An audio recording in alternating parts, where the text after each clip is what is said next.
Hello friends, मेरे channel में आप लोगों को स्वागत है। चलिए आज जल्दी थोड़ा सा ख़त्म करते हैं। ये आपके सामने जो दिखाई दे रहा है मार्केट मूड इंडेक्स, तो वहाँ पे एक्सट्रीम फ्रीयर है बट ग्रीन जोन है, तो दैट मीन्स कि शॉर्ट टर्म बॉटम आउट। तो मार्केट मूड इंडेक्स के बेसिस में हम कभी भी टॉप और बॉटम को बड़े टाइम फ्रेम पे फाइंड आउट नहीं कर सकते, बट शॉर्ट टर्म के लिए इट्स ओके।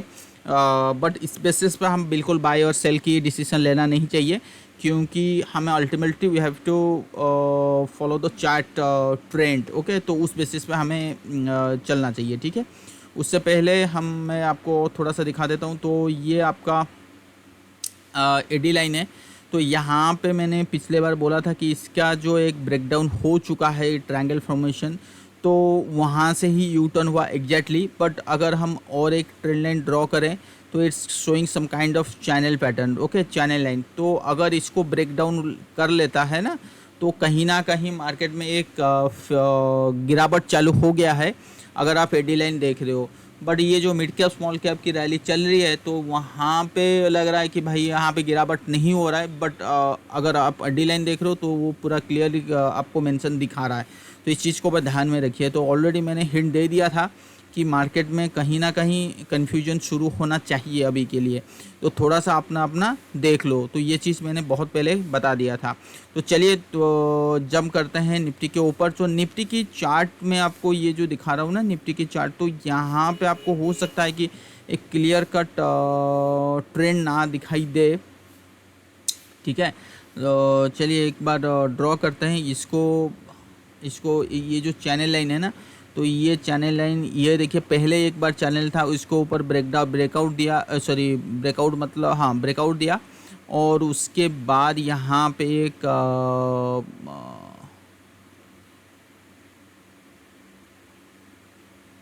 ये देखिए जो चैनल था, इस चैनल के ऊपर ब्रेकआउट दिया।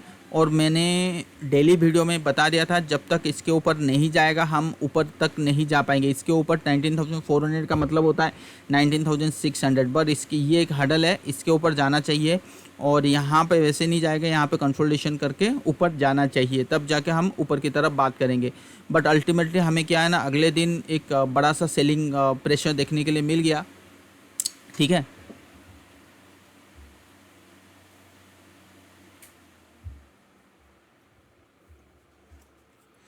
सो अगले दिन बड़ा सा सेलिंग प्रेशर देखने के लिए मिल गया। बट यहाँ पे थोड़ी सी वीकनेस चालू हो गया। अगर मैं वीकली चार्ट में देखूँ तो एक बार कैंडल का एनालिसिस कर लेते हैं, उसके बाद पूरा सिस्टम पूरा चीज़ के ऊपर एनालिसिस देखें कि कैंडल अगर आप देख रहे हो ना weekly, so it's purely lower low kind of formation. तो ये lower low kind of formation कह रहा है, तो अभी तक ये सपोर्ट के आसपास ये जो बड़ी वाली सपोर्ट है, जो पहले मैं आपको बोल रहा था कि ये जो सपोर्ट है प्राइस वाइज एक्शन हुआ है, तो ये कहीं ना कहीं यहाँ तक नहीं आया।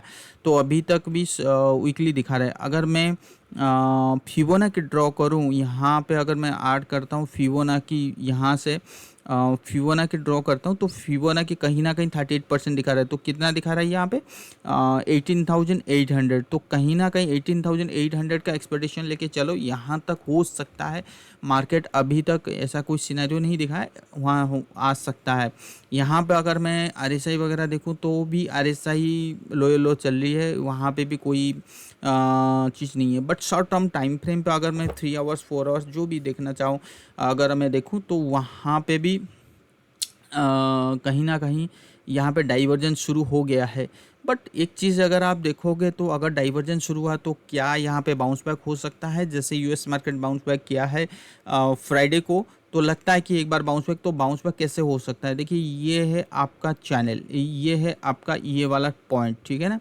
तो मार्केट हो सकता है इसी रेंज में कुछ दिन तक या एक्सपायरी तक ये ट्रेड करे। तो मैंने जैसे बताया था डेली वीडियो में, यहाँ पे ऐसे कि शोल्डर है, लेफ्ट शोल्डर, तो अगर यहाँ पे बाउंस बैक नहीं होता तो कॉन्फिडेंट यहाँ से बाउंस बैक होगा। तो ये बाउंस बैक कहाँ से कहाँ तक ला रहा है, क्या यह बाउंस बैक यहीं 19,500 तक हो रहा है, ठीक है, या 19,600 तक हो रहा है। तो ये चीज़ देखना बहुत ही ज़रूरी है, ठीक है। तो मेरा मानना, अगर मैं एलियट थ्योरी के बेसिस पे बात करूं, तो दिस इज़ जो 1 2 3 4 5 ABC, ये ए होता है, ये बी होता है, तो सी शुड बी लाइक 19,600 के आसपास होनी चाहिए। अगर ऐसा होता है तो कहीं ना कहीं यहाँ पे आपको ए बी तो सी कहीं ना कहीं यहीं पे मिलेगा 100%, 18,800 तक मिलेगा। बट यहाँ तो इसको कंफर्मेशन चाहिए होगा। अगर मैं ये जो चीज़ें मैं आपको शेयर कर रहा हूँ तो ये प्योरली एलियट थ्योरी के बेसिस पे है। तो कैसा होनी चाहिए कि ये जो तेज़ी होना चाहिए one way type kind of होनी चाहिए। तो यहाँ पे अगर मैं कोई भी ऐसा कोई फॉल होता है 2 दिन आपको इस टाइप की मिलेगा। तो कंफर्मेशन बहुत ज़रूरी होता है। ऐसा नहीं कि 19,600 जब पहुंच जाएगा मैंने तो कहा हूँ तो यहाँ से शॉर्ट पोजीशन बना लो 18,800 बुक कर लो, नहीं। यहाँ से जो भी फॉल आएगा ना तो कंफर्मेशन चाहिए। तो कंफर्मेशन कुछ भी बहुत कुछ हो सकता है। देखिए ये जो पैटर्न बनी हुई है ना, तो ये देखिए ये ऐसा गया लेट से, ठीक है। तो इसको थोड़ा सा अलग लाइन ले लेते हैं तो आपको समझ में आ जाएगा, ठीक है। तो ये मान लो कि ऊपर गया और ये नीचे आके थोड़ा सा ऐसे कंसोलिडेशन करके अगर फॉल किया ना तो फिर तो कंफर्म है, तो भाई ये नीचे चल रहा है। तो जो कंफर्मेशन आएगा तो वो कहीं ना कहीं यहाँ तक तो यहाँ पे नहीं आएगा, वो कंफर्मेशन बिलो 19,500 के नीचे आएगा, उसके ऊपर नहीं आएगा। तो ठीक है, कोई बात नहीं। 19,000 मान लो कि 300 या 400 तक आया या 350 में आया कंफर्मेशन और आपको मिल रहा है 18,800। तो कितना पॉइंट का आपको मिल रहा है? ये आपका 18,800 माइनस 19,350, तो 500 पॉइंट का मूव इसमें मिलना है। तो कोई इजी चीज़ नहीं है, बहुत बड़ी चीज़ होती है। तो ये चीज़ ध्यान में रखिएगा, ठीक है ना। तो 500 पॉइंट करे तो अब जाके बनेगा कि भाई एक बॉटम के आसपास बनेगा। तो वो चीज़ देखना है कि ये जो कंसोलिडेशन टाइमिंग क्या हो रही है, तो ये डिपेंड करता है। यहाँ पे मैंने जैसे फाइंड आउट किया हूँ कि 29 अगस्त तक कंसोलिडेशन हो सकता है। तो ये चीज़ may be may not be, I am not sure, but एक टाइम वाइज का मैं फाइंड आउट करने की कोशिश कर रहा हूँ उस बेसिस पे। तो यहाँ पे हो सकती है। तो यहाँ पे जैसे अगर ये इसकी अगर मैं मूव देखूँ कि ये कहाँ तक हो सकता है, ठीक है। तो यहाँ पे भी अगर लें तो भी 4 सितंबर तक, मतलब नीचे आने का 4 सितंबर। सो 29 अगस्त या 30 अगस्त से लेके 4 सितंबर का, 4 सितंबर या 1 सितंबर, सॉरी 4 सितंबर बोल दिया, 1 सितंबर, मतलब अच्छा अगले हफ्ते में कहीं ना कहीं हमें कंफर्मेशन आ जाएगा कि हम नीचे जा रहे हैं या नहीं जा रहे। तो मोटा मोटी मैंने आप सबको बता दिया। अगले हफ्ते को कंफर्मेशन है। अगर अगले हफ्ता वही चीज़ हुआ तो फिर तो हम तैयार हो जाइए 18,800 के लिए, क्योंकि एक सपोर्ट के आसपास घूमना चाहिए था। अगर इसको ऊपर जाना चाहिए तो किस टाइप की मूव होनी चाहिए? इसको अगर ऊपर जाना चाहिए तो यहाँ पे वो तो जाएगा। देखिए ये कंसोलिडेशन एक बार एक profit booking kind of scenario आएगी। तो अगर ये फर्दर ब्रेकडाउन नहीं होता है फिर ब्रेकआउट होती है तो कंफर्म है कि ये 20,000 फर्दर आ जाएगा। तो ये पूरी चीज़ डिपेंड करता है इस मूव के ऊपर। ये जो फर्दर रैली आएगी तो इसी मूव के ऊपर पूरा चीज़ डिपेंड करता है, ठीक है। तो ये चीज़ को ऊपर ध्यान में बने रहिए, ठीक है ना। तो देखिए हम मार्केट को ऊपर नहीं है, मार्केट को एनालिसिस करते हैं और हाई प्रोबेबिलिटी की सेटअप बनाने की कोशिश करते हैं। तो उस बेसिस पे दिमाग काम करता है। और ये पूरी जो सेंसस की चार्ट है ना, यहाँ पे नीट एंड क्लीन व्यू है और ये चीज़ दिखा रही है। ये देखो बढ़िया वाला सपोर्ट बनाया। तो कहीं ना कहीं मुझे लगता है कि यहाँ तक आना चाहिए, 19,600 बोल सकते हो। सेंसेक्स यहाँ तक 66,000 बोल सकते हो, तो कुछ भी।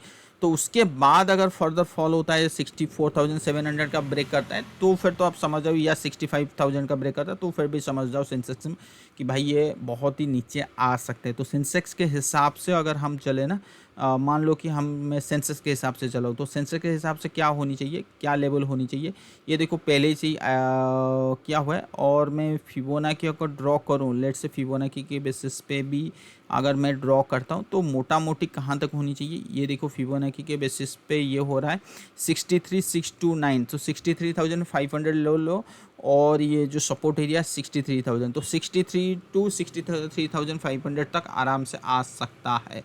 तो मोटा मोटी ये आपको मैंने बता दिया। तो यहाँ तक भी हम एक्सपेक्ट कर सकते हैं, ठीक है। तो ये चीज़। और दूसरी अगर मैं निफ्टी के बेसिस पे बताऊँ कि मान लो कि ये 19,600 से ही फॉल हुआ, तो भी और क्या मतलब टारगेट एरिया निकल के आता है, ये देखिए, तो भी वही टारगेट एरिया निकल के आता है 18,800। तो एलियट थ्योरी के बेसिस पे ये टारगेट है, तो उस बेसिस पे फिबोनाची के बेसिस पे प्राइस के बेसिस पे so 18,800 as a crucial support area.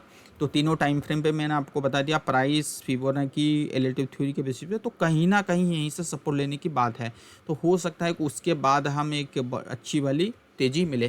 तो ये तो हो गया निफ्टी के बारे में, मैंने हर चीज़ बता दिया। अभी भी हम कोई बड़ा तेज़ी में नहीं बैठे हैं।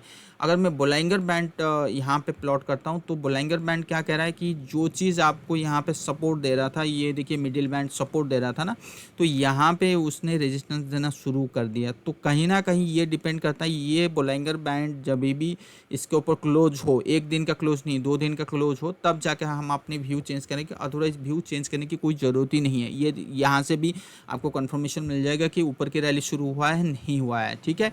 दूसरी चीज़, अगर मैं बैंड को देखूँ तो band purely it's showing some kind of downward trend pattern, तो ठीक है। तो बैंड के बेसिस पे भी यहाँ पे अगर मेरा वीडियो पूरा आप देखते हो तो आपको लर्निंग बहुत कुछ मिलता है यहाँ पे टेक्निकल के बेसिस पे। और यहाँ पे बैंड भी है, जो मिडिल बैंड है ना, वो भी वही चीज़ कह रहा है 18,800।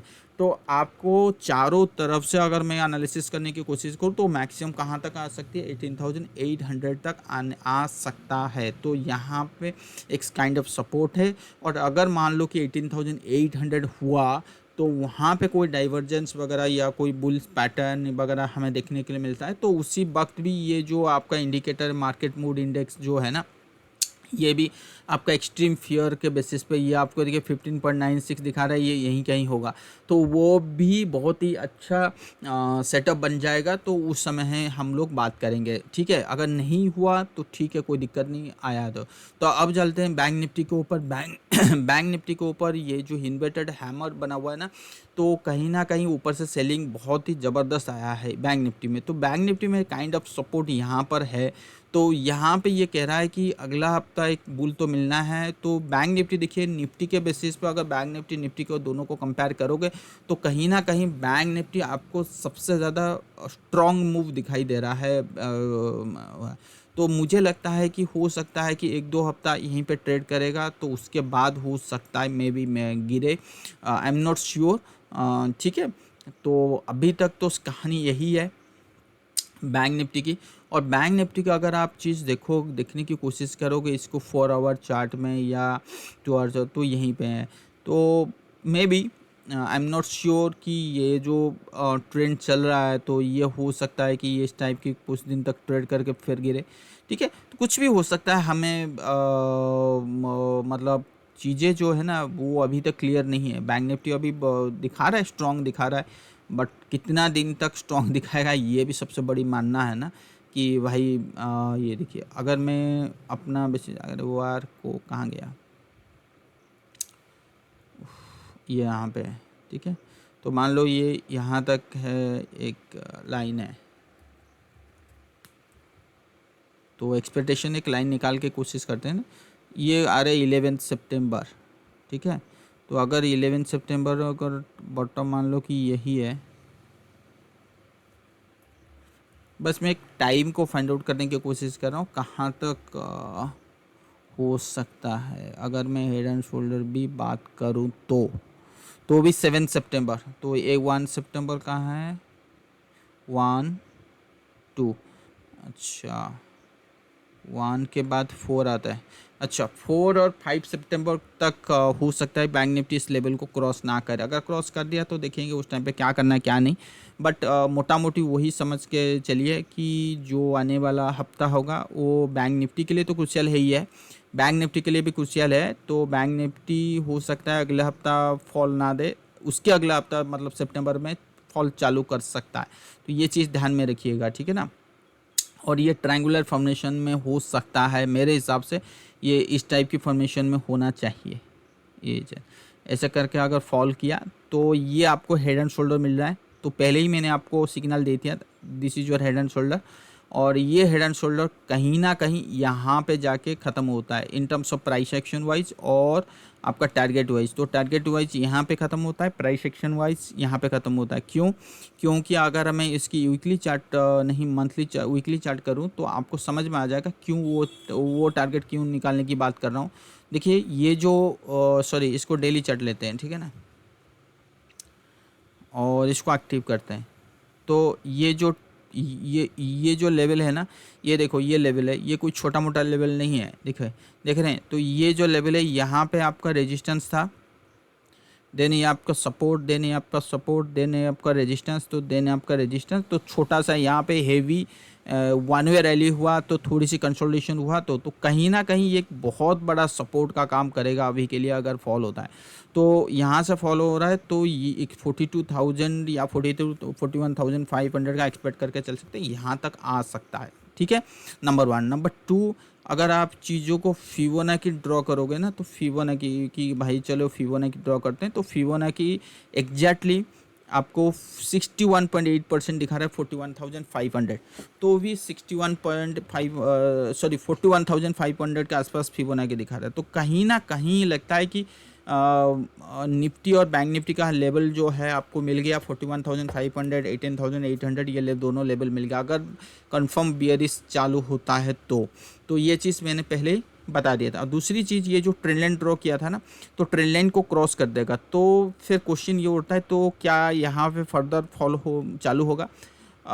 मे बी, क्योंकि मुझे नहीं लग रहा कि फर्दर फॉल चालू होगा, क्योंकि एक अच्छा वाला बाउंस बैक आनी चाहिए अब। तो क्या हो सकता है, प्रोबेबिलिटी क्या हो सकती है कि यहाँ पे एक ट्रेंड चालू हो सकता है। जैसे कि एग्जांपल मैं आपको बताऊं, ये जो चला Elliott ending of diagonal pattern जो बात कर रहा हूँ ना मैं अपने दिमाग से जो, तो ये चीज़ हो सकता है यहाँ तक आए और एक बार हो सकता है ऊपर तक जाए और यहाँ तक जा सकता है, यहाँ तक जा सकता है, आई डोंट नो, बट एक बार हो सकता है। अगर ऐसा गया तो फिर ये ट्रेंड लाइन वगैरह चेंज होगी और उसके बाद अगर फॉल हुआ तो फिर कंफर्म कि भाई और तो रुकने वाला नहीं है। ठीक है ना, तो थोड़ा सा टाइम लगेगा क्योंकि डिस्ट्रीब्यूशन पैटर्न जो होती है ना वो रातों रात नहीं बनती है, उसको समय लगता है, उसको 2 महीना 3 महीना 4 महीना लगता है, क्योंकि आपका 1-2 साल 1 to 1.5 ईयर्स का बड़ी वाली रैली चला था तो लगता है। और अगर आप 2018 और 2020 की टाइम पीरियड देखोगे तो 2 साल कंसोलिडेशन चला मार्केट को। क्यों? क्योंकि अगर आप मार्केट को देखोगे ना तो फॉलो होने से पहले कितना दिन का वो कंसोलिडेशन था, ये मैं आपको दिखाता हूँ आपको लॉक चार्ट में। ये देखिए जो तेज़ी हुआ था ना, तेज़ी 2008 में शुरू हुआ था, 2009 में शुरू हुआ था, ये पूरा तेज़ी का फॉल था और ये तेज़ी आपको 2009 से लेके काउंट कीजिए और यहाँ पे आपका ट्रेंड ख़त्म हुआ और वो हुआ तो 10 साल का जो कंसोलिडेशन था ना, 10 साल का, तो वो 20, तो इसलिए मैं कह रहा हूँ कि ये इतनी जल्दी जो डिस्ट्रीब्यूशन पैटर्न बनती है, देखिए यहाँ पे जुलाई अगस्त में 2018 में टॉप बना, उसके बाद ही डिस्ट्रीब्यूशन पैटर्न ख़त्म हुआ अगर मैं सारा इंडेक्स की बात करूँ तो। ठीक है ना, तो 2 साल तक मार्केट ऐसे दिखाया कि भाई मैं ऊपर जा रहा हूँ बट जैसे कि ऊपर ही नहीं जा रहा था। ठीक है ना, यहाँ पे अंडर परफॉर्म करना चालू कर दिया था। तो बहुत समय लगता है, जितना बड़ा ट्रेंड उतना कंसोलिडेशन उतना बड़ा फॉल। अगर आप देखो कि ये आपको लग रहा है कि ये छोटा सा फॉल है, बिल्कुल नहीं, छोटा सा फॉल नहीं है। कोरोना टाइम के अगर मैं फिबोनाची भी ड्रॉ करूँ तो नियर अबाउट 50% के काइंड ऑफ फॉल होता है। तो ये कोई छोटा फॉल नहीं होता, छोटा फॉल तो ये है, ये जो फॉल होता है ना ये छोटा फॉल है, ये अच्छा खासा। अगर इस बेसिस पे अगर हम देखें ना कि सबसे ज़्यादा 2008 में फॉल आया था वो था 65% और अभी जो कोरोना के टाइम पे फॉल आया वो है 38% और उससे पहले जो फॉल आया था ना ये देखिए 29%। तो ये छोटा 28, 29, 15% काइंड ऑफ 23%, तो ये छोटा फॉल है, ये छोटा फॉल नहीं है। 38% छोटा फॉल मान नहीं सकता। ठीक है ना, तो ये चीज़ ध्यान में रखिएगा। तो अच्छा वाला कंसोलिडेशन, अच्छा वाला तेज़ी, अच्छा वाला वो चीज़ चला। तो हमारा जो ये पूरा कंसोलिडेशन, ये पूरा तेज़ी था ना, तेज़ी का कहीं ना कहीं यहाँ पे टॉप बनेगा, रातों रात नहीं बनेगा, इसके लिए बहुत समय चाहिए और इस चीज़ को मैंने आपको समझा दिया। अगर बार बार पूछेंगे तो इस चीज़ को हर चार्ट में बार बार बता नहीं पाऊँगा। ठीक है ना, निफ्टी और बैंक निफ्टी के ऊपर व्यू मैंने टोटली बता दिया, क्या करना है क्या नहीं पूरा क्लियर कर बता दिया। अगर वो अभी चलते हैं वीकली चार्ट में, पूरी इंडेक्स के ऊपर एनालिसिस करते हैं तो 500 के चार्ट देखिए, 500 ये आपको क्या दिखाई दे रहा है, शूटिंग स्टार, ये double top kind of formation. तो ऑलरेडी मैंने 500 में इशारा दे दिया था कि भाई कुछ तो हो रहा है। तो double top kind of formation ये पूरा का यहाँ पे ठप हो गया, ठीक है ना। तो अब फर्दर जो होगा ये करेक्शन होगा। तो ये चीज़ मैंने क्लियर कट बोल दिया था, समय से पहले अगर पोर्टफोलियो को सुधार दे तो फिर तो पैसा बच सकता है, समय के बाद नहीं पड़ रहा है। तो आप, मेरे पास मैसेज बहुत सारा आ रहा है कि मिड कैप और स्मॉल कैप में रैली हो रही है, तो आपको क्या करना है क्या नहीं करना है। तो मैंने आपको बता दिया भाई, मिड कैप स्मॉल कैप जो रैली हो रही है वो कहीं ना कहीं एक ओवरबॉट सिचुएशन आ चुकी है, एक फोमो काइंड ऑफ सिचुएशन बन चुका है। हर कोई टारगेट निकालने की कोशिश करता है। तो ऐसा ना हो कि जब फोमो टाइप होती है ना, तो आपकी पैटर्न वगैरह, आपकी टेक्निकल एनालिसिस वगैरह वो सारे फेलियर हो जाते हैं जब मार्केट गिरना चालू होती है। तो क्या निफ्टी गिरेगा और मिड कैप स्मॉल कैप टिके रहेंगे? ऐसा नहीं हो सकता। समय आएगा तो मिड कैप स्मॉल कैप उससे ज़्यादा गिरेंगे। तो अभी तक तो वहाँ पे सिग्नल नहीं आया वीकली की चार्ट में, बट मुझे लगता है अगले हफ्ता या उसके अगले हफ्ता सिग्नल आ जाएगा, ठीक है ना। आईटी के ऊपर नज़र बना के रखिए। तो आईटी में बार बार मैंने कह दिया था कि इसके ऊपर मार्केट नहीं जा रहा है। तो यहाँ पे double top kind of formation, यहाँ पे शूटिंग स्टार। तो अगर आईटी इस लेवल को ब्रेक कर देता है तो easily it can achievable this level. So तो आईटी के ऊपर बिल्कुल नज़र बना के रखिएगा। ऑयल एंड गैस जो है ना, यहाँ पे अगर मैं डेली चार्ट के बेसिस पे बताऊँ तो यहाँ पे एक सपोर्ट काइंड ऑफ फॉर्मेशन बना हुआ है। तो मुझे नहीं पता कि यहाँ से वापस जाएगा नहीं जाएगा, क्योंकि जैसे HPCL, BPCL, ये IOC ये सब सपोर्ट के आसपास खड़े हैं। तो हो सकता है कि यहाँ से एक अच्छा खासा एक बाउंस बैक हो सकता है। तो जब चार्ट अच्छा दिख रहा है तो उस बेसिस पे आप स्टॉक को देख सकते हैं। पावर में ऑलरेडी मैंने बताया दिया था कि हम एक टॉप में पहुंच चुके हैं। तो यहाँ पे नज़र बना के रखिए कि यहाँ नज़र मतलब क्या है, गिरावट की बात कर रहा हूँ। मेटल तो ऑलरेडी पिछले बार बता दिया था। निफ्टी जूनियर जो है ना, ट्रिपल टॉप बनाया, यहाँ पे यू टर्न हो चुका है। अगर मैं इसकी डेली चार्ट में लेके जाऊँ तो ये भी वही चीज़ कहने की कोशिश कर रहा हूँ। अगर ये नीचे अगर कंसोलिडेशन होता है तो फिर भी एक बढ़िया वाला फॉल हो सकता है, ठीक है ना। तो ये चीज़ को भी नज़र बना के रखिए, लेट्स से क्या होता है। तो अगर फॉल होगा तो यहाँ तक आ सकती है। तो लेट्स सी। यहाँ पे देखिए हेल्थ केयर इंडेक्स में ऑलरेडी ब्रेकडाउन दे चुका है हेड एंड शोल्डर, जो मैंने पिछले वीक में बता दिया था कि यहाँ पे ऑटो को ऊपर नजर में क्या है। सब कोई बोलें कि ऑटो बुलिश है, बट मैं नहीं मानता कि ऑटो बुलिश है, ठीक है ना। एनर्जी, ऑटो ये सब अपना डिस्ट्रीब्यूशन पैटर्न बनाना चालू कर दिए हैं।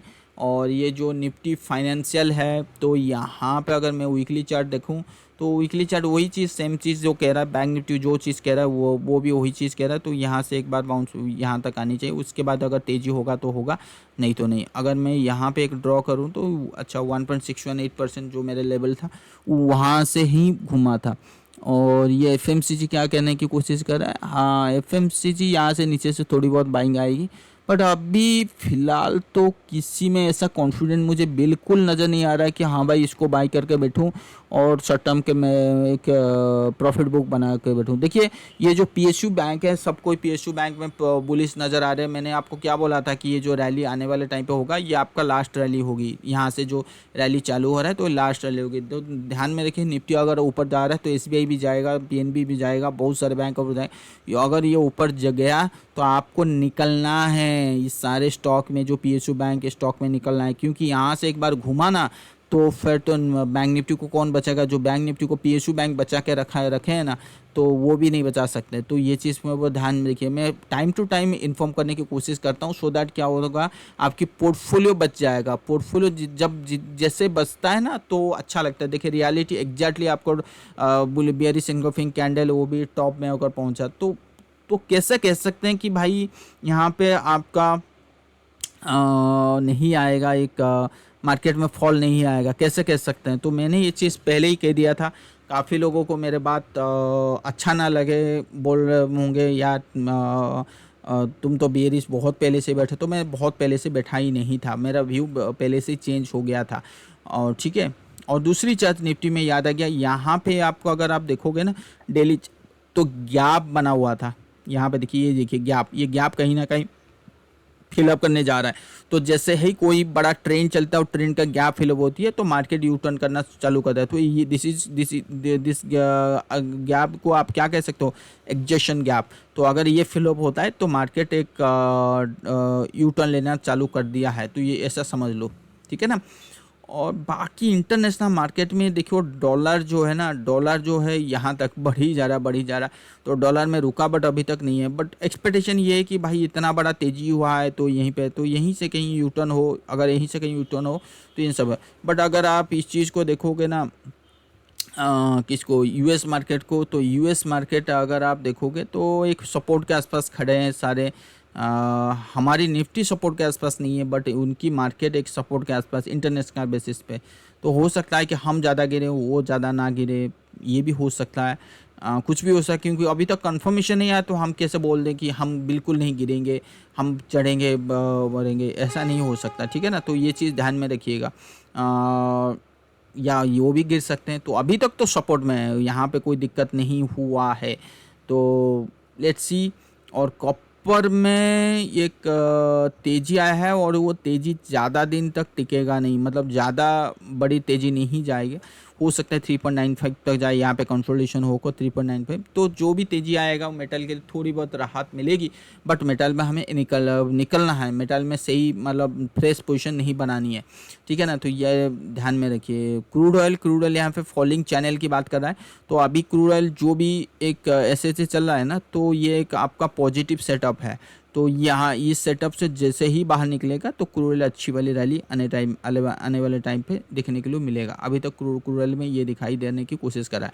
सिल्वर मैंने बता दिया था कि सिल्वर में एक अच्छी वाली तेज़ी आएगा, और बहुत पहले बताया था जब सिल्वर यहाँ पे ट्रेड हो रहा है। तो मैं हमेशा पहले ही हिंट दे देता हूँ, क्योंकि मैं उस बेसिस पे प्रिपरेशन करता हूँ, ठीक है ना। यहाँ से हमें अगर सिल्वर इसको ऐसे घुमा तो this is you can say this is your head and shoulder, तो काफ़ी नीचे आ सकता है।